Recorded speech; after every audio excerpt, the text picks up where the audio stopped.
కోడి ముందా లేక గుడ్డు ముందా? మనలో ప్రతి ఒక్కరిని చిన్నప్పటి నుంచి వెంటాడే ప్రశ్న ఇది. ఈ క్వశ్చన్కి సైంటిస్టులు చెప్పిన ఆన్సర్ని ఇవాళ నా స్టైల్లో మీకు ఎక్స్ప్లెయిన్ చేస్తాను, వినండి. ఈ క్వశ్చన్కి ఆన్సర్ ఇవ్వాలి అంటే ఈ క్వశ్చన్ని మీరు ఎలా అడుగుతున్నారు అనే దాన్ని బట్టి ఉంటుంది. కోడి ముందా లేక గుడ్డు ముందా అనే ప్రశ్న వస్తే బయాలజికల్గా అయితే గుడ్డే ముందు. ఎందుకంటే కోడి 10,000 yearsకి ముందు మాత్రమే పరిమాణం చెందింది, కానీ గుడ్డు మాత్రం 1 billion years కన్నా ముందే పరిమాణం చెందింది. బయాలజికల్గా అయితే డైనోసార్స్ నుండి హెన్స్ పుట్టాయి. ఎవల్యూషన్లో భాగంగా ఈ రెండింటికి బర్డ్స్ అనేవి ఒక బ్రిడ్జ్ లాగా ఉంటాయి. అంటే డైనోసార్స్ వల్ల పక్షుల జాతులు పుట్టాయి. మళ్ళీ ఆ పక్షుల్లోనే 2 రకాల జాతులు మేటింగ్ చేసుకోవడం వల్ల కోడి పుట్టింది. సో ఈ కోడి గుడ్డు పెట్టే కన్నా ముందే డైనోసార్స్ మరియు పక్షులు ఆల్రెడీ గుడ్లు పెట్టాయి కాబట్టి గుడ్డు ముందే వస్తుంది. ఒకవేళ కోడి ముందా లేకపోతే కోడి గుడ్డు ముందా అని అడిగితే ఖచ్చితంగా ఇక్కడ కోడే ముందు వస్తుంది. ఎందుకంటే మనుషులు కోడి నుండి ఎవల్యూషన్ అయినట్టు కోళ్ళు కూడా వేరే జాతి పక్షుల నుండి ఎవల్యూషన్ అయ్యాయి. అంటే ఇక్కడ కోడి ఎవల్యూషన్ అయ్యాకే గుడ్డు పెట్టింది కాబట్టి ఈ పర్స్పెక్టివ్లో అయితే ఖచ్చితంగా కోడే ముందు వస్తుంది.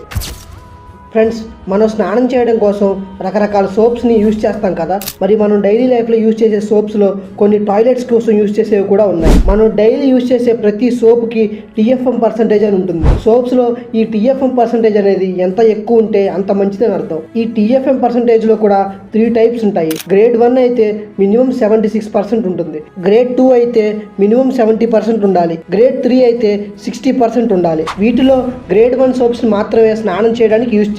గ్రేడ్ 2 సోప్స్ ని టాయిలెట్స్ ని క్లీన్ చేయడానికి యూజ్ చేయాలి. గ్రేడ్ 3 సోప్స్ ని యానిమల్స్ ని క్లీన్ చేయడానికి యూజ్ చేయాలి. ఇక్కడ మీరు చూస్తున్న ఫోటోలో అన్ని గ్రేడ్స్ కి చెందిన సోప్స్ ఉన్నాయి. మీరు యూజ్ చేస్తున్న సోపు ఏ గ్రేడ్ లో ఉందో ఒకసారి చూసుకోండి. ఒకవేళ మీరు యూజ్ చేస్తున్న సోపు ఈ లిస్ట్ లో లేకపోతే మీ సోప్ యొక్క బ్యాక్ కవర్ వెనుక దాని TFM ని మెన్షన్ చేస్తారు, అక్కడ చూడండి. మరి మీ సోప్ ఏంటి మరియు దాని TFM పర్సంటేజ్ ఎంత ఉందో కింద కామెంట్స్ చెప్పండి. ఆ TFM పర్సంటేజ్ ని చూడటం రాని వాళ్ళు మీ కామెంట్ చూసి తెలుసుకుంటారు. ఈ వ్యక్తి పేరు జెరాన్ క్యాంపనెల్లా. ఇతను ఒక యూట్యూబర్. పిచ్చి బాగా ముదిరి ఆల్రెడీ ప్రూవ్ అయిన విషయాన్ని మళ్ళీ ప్రూవ్ చేయడం కోసం 31 lakh rupees ని వృధాగా ఖర్చు పెట్టాడు. ఎర్త్ రౌండ్ గా ఉంటుంది అనే విషయం మనకి ఎప్పటి నుంచో తెలిసిందే కదా. ఈ విషయం చిన్నపిల్లడంటే చెప్తాడు, కానీ ఈ వ్యక్తి మాత్రం ఎర్త్ రౌండ్ కాదు ఫ్లాట్ గా ఉంటుంది అని నమ్మాడు. అది ప్రూవ్ చేయాలి అని అంటార్క్టికాకి వెళ్ళాడు. వెళ్ళేదాకా చాలా కాన్ఫిడెంట్ గా ఉన్నాడు ఎర్త్ రౌండ్ గా ఉండదు, ఫ్లాట్ గానే ఉంటుందని. కానీ వెళ్ళాక మాత్రం తన రీసెర్చ్ లో ఎర్త్ ఫ్లాట్ గా లేదు, రౌండ్ గానే ఉంది అనే నిజం తెలుసుకున్నాడు. అయినా ఈ చిన్న విషయం తెలుసుకోవడం కోసం 31 లక్షలు ఖర్చు చేయడం ఎందుకు? గూగుల్ని అడిగితే అదే చెప్తుంది కదా. మెక్డొనాల్డ్స్ ఈ వరల్డ్లోనే వన్ ఆఫ్ ద బెస్ట్ ఫుడ్ని సప్లై చేసే రెస్టారెంట్ మరియు అమెరికాలోనే వన్ ఆఫ్ ద లార్జెస్ట్ రెస్టారెంట్స్లో ఒకటి. మెక్డొనాల్డ్స్ని 1949లోనే అమెరికాలోని కాలిఫోర్నియాలో స్టార్ట్ చేశారు. అండ్ ఇప్పుడు దీని బిగ్గెస్ట్ రెస్టారెంట్ వచ్చేసి USAలోని ఫ్లోరిడాలో ఉంది. మరి స్మాలెస్ట్ రెస్టారెంట్ ఎక్కడ ఉందో తెలుసా? ఇది యూరోప్లోని స్వీడన్ అనే కంట్రీలో ఉంది. అండ్ దీంట్లో స్పెషాలిటీ ఏంటంటే ఈ రెస్టారెంట్లోకి మనుషులకు ప్రవేశం లేదు. అవును, ఈ చిన్న రెస్టారెంట్ని ఓన్లీ హనీబీస్ కోసం మాత్రమే కట్టారు. అండ్ ఇందులో హనీబీస్ మాత్రమే ఉంటాయి. ఈ రెస్టారెంట్ని వాటి కోసమే స్పెషల్గా తయారు చేశారు. ఈ హనీబీ రెస్టారెంట్ని మెక్ హైవ్ లేదా హెవెన్ ఫర్ బీస్ అని కూడా పిలుస్తారు. తేనెటీగల కోసం ఇందులో స్పెషల్గా తేనెతెట్లను కూడా అమర్చారు.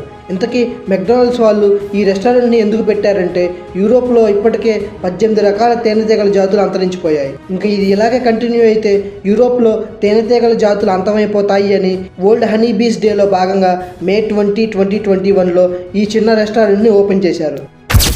డాల్ఫిన్స్ నీటిలో తిరిగే అందమైన జీవులు. హ్యూమన్స్కి వీటితో ఉన్న రిలేషన్షిప్ గురించి కొత్తగా చెప్పే పని లేదు. హ్యూమన్స్తో కలిసి ఇవి చేసే వినోదాలు చూడటానికి చాలా ఆహ్లాదకరంగా అనిపిస్తాయి. మరి ఈ స్టంట్లన్నీ మనుషులు చేయాలంటే చాలా కష్టంగా ఫీల్ అవుతారు. మరి మనుషులు చేయడానికి ఇంత స్ట్రగుల్ అవుతున్న స్టంట్స్ని ఇంత ఈజీగా డాల్ఫిన్స్ ఎలా చేస్తున్నాయి?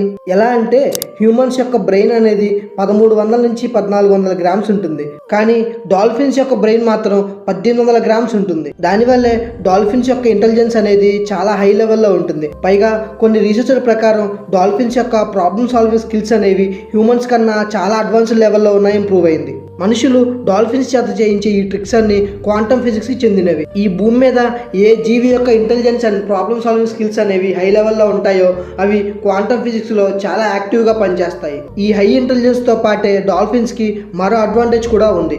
అదే దాని స్ట్రక్చరల్ డిజైన్. దాని బాడీకి ఉన్న హైడ్రోడైనమిక్ షేప్ అనేది అది వాటర్లో వేగంగా కదలడానికి హెల్ప్ అవుతుంది. పైగా అవి వాటర్లో మూవ్ అయ్యేటప్పుడు ఇతర వాటర్ క్రియేచర్స్ కన్నా తక్కువ రెసిస్టెన్స్ని యూజ్ చేస్తాయి. ఈ కారణాల వల్లే డాల్ఫిన్స్ క్వాంటమ్ ఫిజిక్స్తో కూడిన ఆ స్టంట్స్ని అంత ఈజీగా నేర్చుకుంటున్నాయి.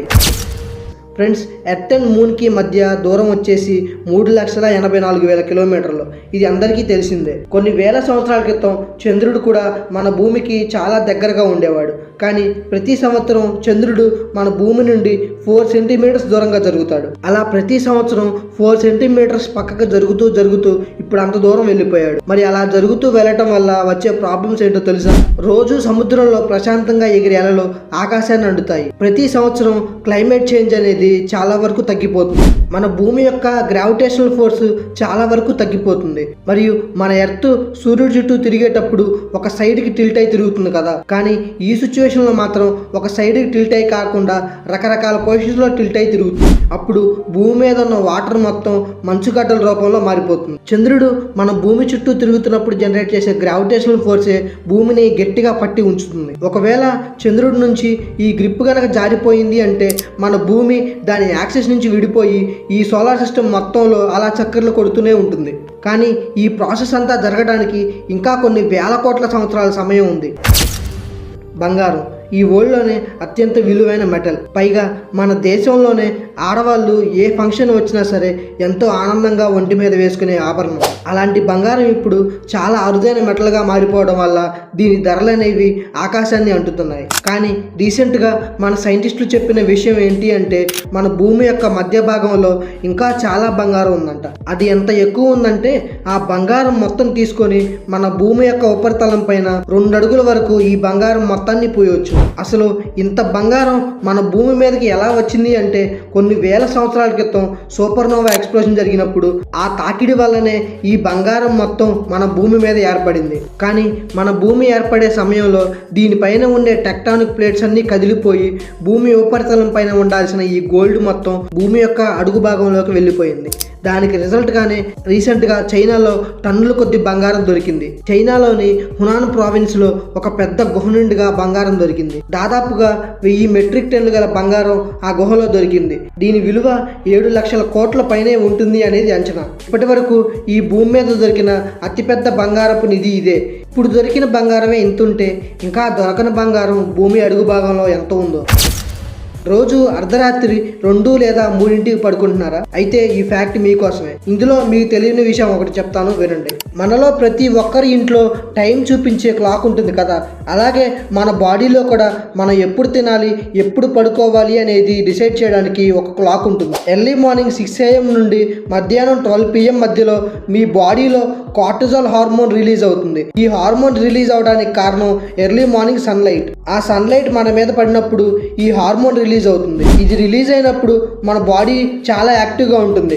ఆ తర్వాత ఆఫ్టర్నూన్ నుండి మెల్లిమెల్లిగా ఆ హార్మోన్ లెవెల్ తగ్గిపోతూ ఉంటుంది. కానీ ఆఫ్టర్నూన్ కొంచెం హెవీ ఫుడ్ తిన్నా కానీ ఈజీగా అరిగిపోతుంది. ఈవినింగ్ 6 PM to 10 PM మధ్యలో మెలటోనిన్ అనే ఒక హార్మోన్ రిలీజ్ అవుతుంది. అప్పుడే మన బాడీ రెస్ట్ మోడ్లోకి వెళ్ళిపోతుంది. ఒకవేళ నైట్ 10 PM పడుకుంటే మన బాడీ మిడ్ నైట్ డీప్ స్లీప్లోకి వెళ్ళిపోతుంది. అప్పుడే మన బాడీలో పీనల్ గ్లాండ్ అనే ఒక గ్లాండ్ యాక్టివేట్ అవుతుంది. అంటే మన బాడీ రెస్ట్ మోడ్లో ఉన్నప్పుడు ఈ గ్లాండే మన బాడీని ఫుల్గా రిపేర్ చేస్తుంది. మీరు కనుక డైలీ టైంకి పడుకుంటే ఇవన్నీ కరెక్ట్ టైంకి రిలీజ్ అవుతాయి అండ్ మీ బాడీని కూడా కంట్రోల్లో పెడతాయి. ఒకవేళ ఈ సైకిల్ కనుక డిస్టర్బ్ అయింది అంటే హార్మోన్స్ రిలీజ్ అవ్వవు, మూడ్ మొత్తం డిస్టర్బ్ అవుతుంది, మళ్ళీ కొత్త హెల్త్ ఇష్యూస్ వస్తాయి.